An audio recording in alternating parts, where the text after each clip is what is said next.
I've spent the better part of the last few years looking into industrial disasters, workplace incidents, and scouring reports from various agencies. And I gotta tell you, few out there are actually as infuriating as that of the Aberfan disaster. I mean, not only did the governing body and the company involved ignore every warning sign that was given to them, in the wake of the aftermath, those affected were treated like complete garbage.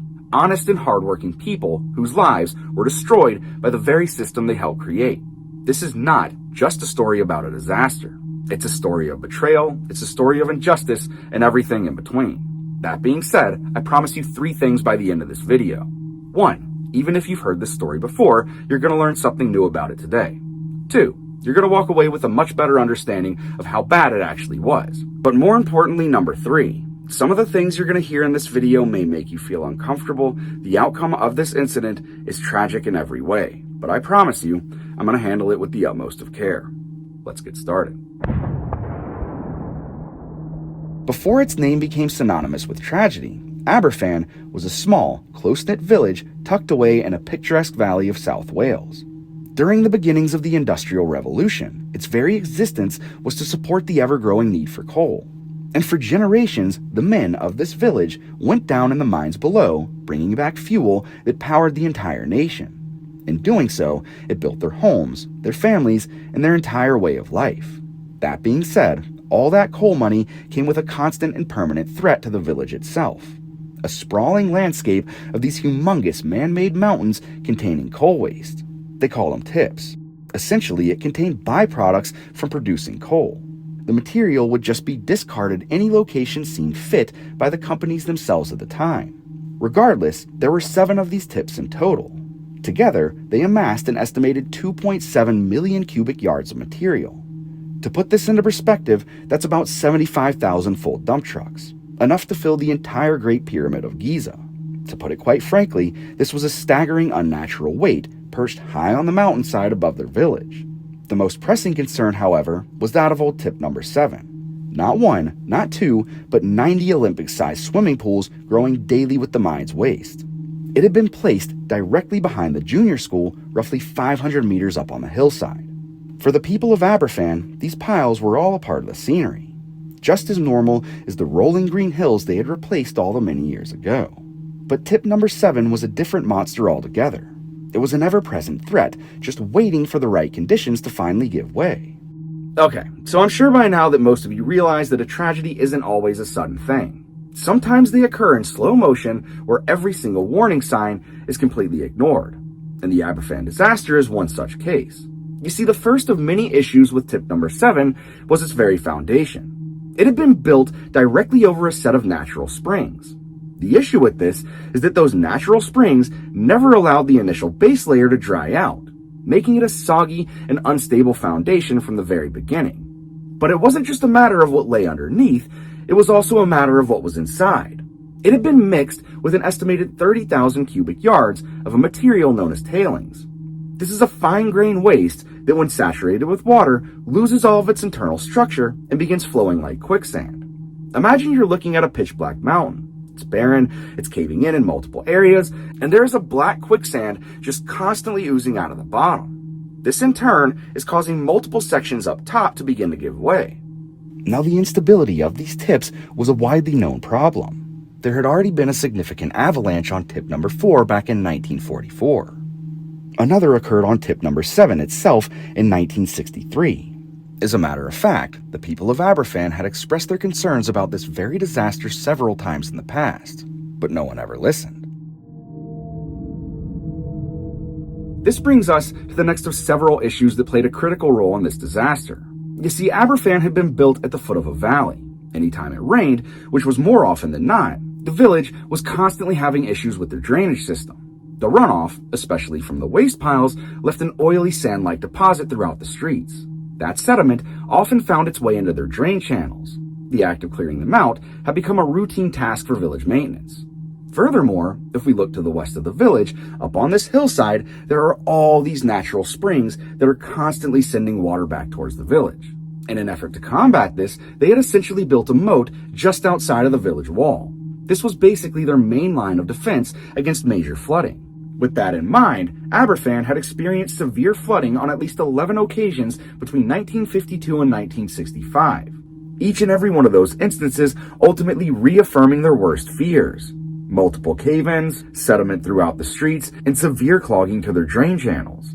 Finally, in a desperate attempt to have something done about this threat that's been hanging over them for all these years, they started writing letters to the National Coal Board. The city council wrote one in particular that contained a very tragic prophecy. Danger at the rear of Pantglas School. But their pleas were never heard, the warnings were never heeded, and the letters were filed away. Everyone in power had effectively looked the other way. Which brings us to October of 1966. The weather during that month had just been absolutely relentless, bringing with it more than 6.5 inches of rain.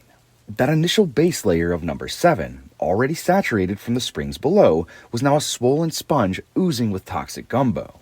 It had become so unstable that multiple sections began to give way.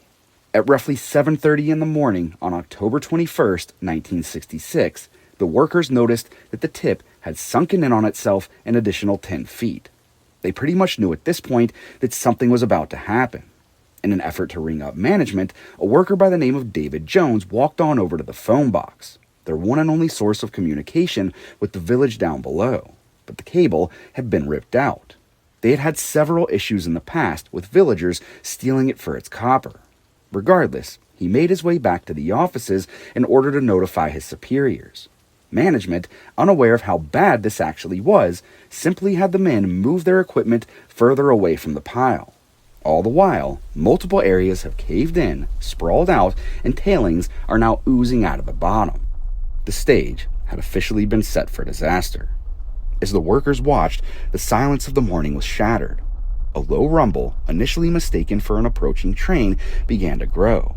Within just a few seconds, that rumble became a deafening jet-like roar as the entire face of tip number 7 finally gave way. A colossal tidal wave of coal, waste, and water began ripping its way down the mountain. Eyewitnesses later described it as a series of dark and glistening waves. It quickly accelerated to a terrifying 80 miles an hour as it dropped off the initial shelf, tearing apart and swallowing everything in its path.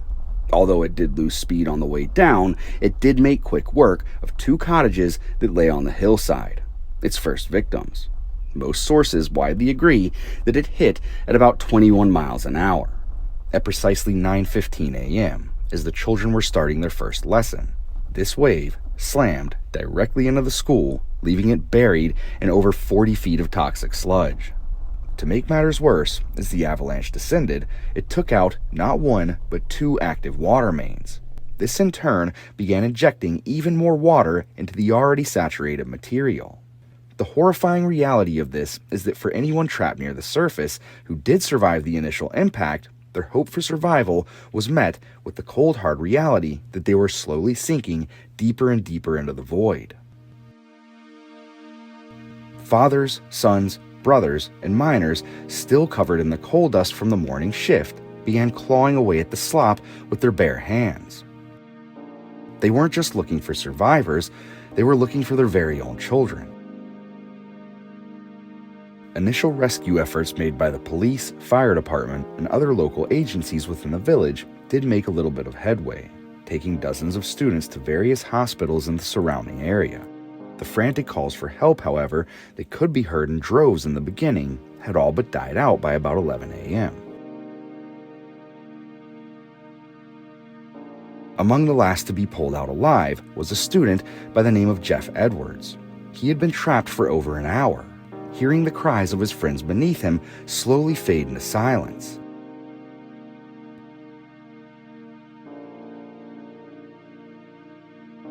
This sort of eerie silence began to take over the entire village of Aberfan, and it was at this point they pretty much knew that there would be no more survivors.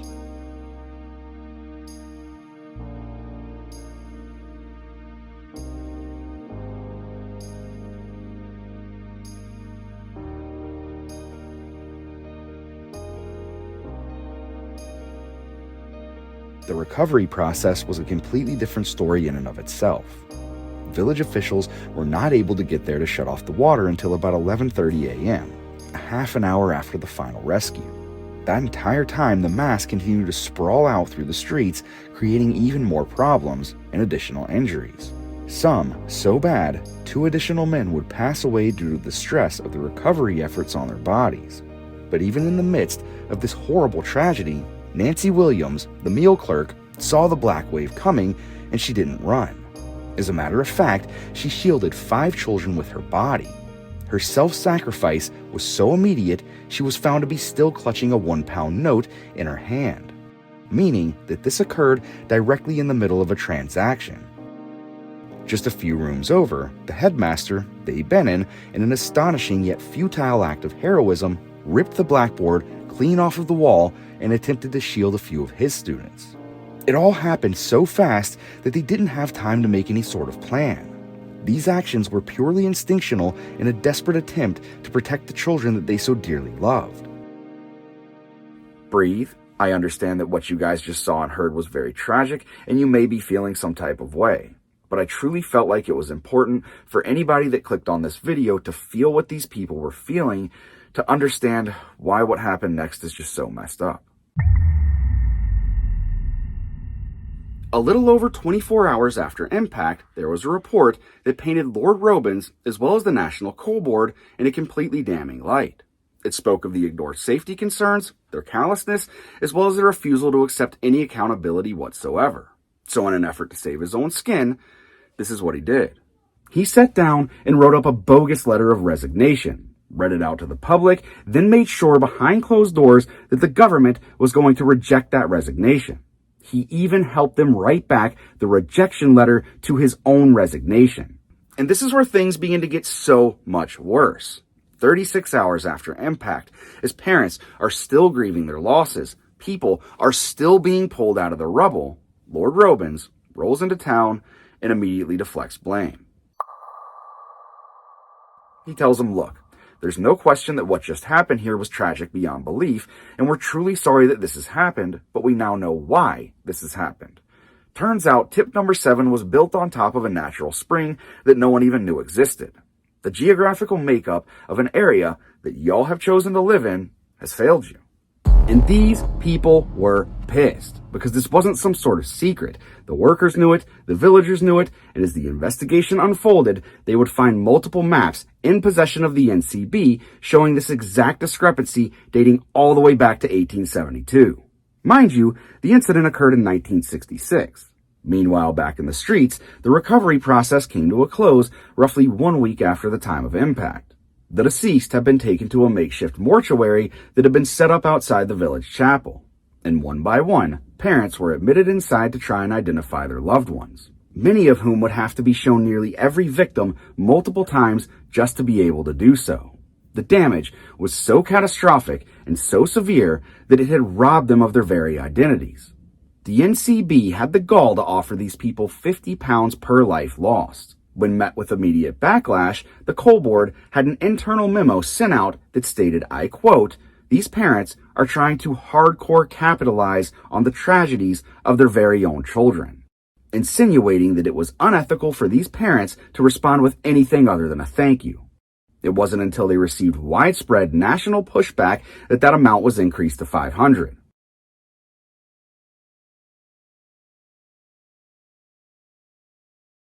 During the course of the trial, which mind you lasted 72 days, the NCB did everything they could to deny accountability. As a matter of fact, the board's very own director of production was even given a promotion simply based off of how he handled himself during the trial. Not only did he further attempt to distance the NCB from any accountability, he showed an immense lack of knowledge within his very own field. Essentially, what they uncovered was widespread carelessness and incompetence from the top down. I mean, Lord Robins' very own lawyer had to tell the people of the court to completely disregard his statements simply due to how inconsistent they actually were. And finally, as word of all the injustice continued to spread, the mayor of a neighboring city set up the Aberfan Disaster Memorial Fund to provide assistance to the community as well as the families themselves. And so, people from all over the world chipped in and raised an astonishing $1.6 million. Adjusted for inflation, it's about $38 million. Yet, the people of Aberfan continued to get screwed over. So the fund itself had 2 main objectives. 1. Provide immediate relief to those that have been affected by the disaster. And 2. Remaining funds are to be used for any charitable purpose that would benefit the inhabitants of Aberfan or its surrounding areas. And initially, those involved with the trust had no issues just simply divvying it up between all the victims. This seemed to be the general consensus, and no one had a problem with it. That is until the Charity Commission for England and Wales got involved. The first thing they did was halt the idea of any lump sum payments split up evenly between the victims. Next, they implemented sort of a case-by-case basis. Those who felt they were affected had to come in and argue their case. And get this, if they didn't think that you had a loving enough connection with the individual that you lost, they could deny your case. The unrolling of this process sparked immense and immediate outrage, and eventually, payouts of £5,000 or $75,000 in today's money were made out to those families. But just when you think maybe things are starting to turn around for the people of Aberfan, in an act of pure callousness, the NCB struck again. The remaining sludge had now become nearly as hard as asphalt, and it was getting extremely difficult to remove. Furthermore, there were still 6 gigantic piles of waste up on that hill that posed a real threat to these people, and understandably they wanted it gone. But the coal board as well as the government told these people that it was simply too expensive to do, and that they wouldn't be eating the cost of removing all of that waste. They basically told them, look, y'all have all that money sitting in the disaster fund. You want to give us $150,000, we'd be more than happy to help you. But if you don't, we ain't moving shit. It took an additional 2 years to finally reach an agreement to remove the remaining tips. Behind closed doors, a rep from the government, as well as a rep from the NCB, basically strong-armed the Aberfan City Council into handing over that money. Stuck between their own angry community, as well as the resistance from the governing bodies, they accepted the offer.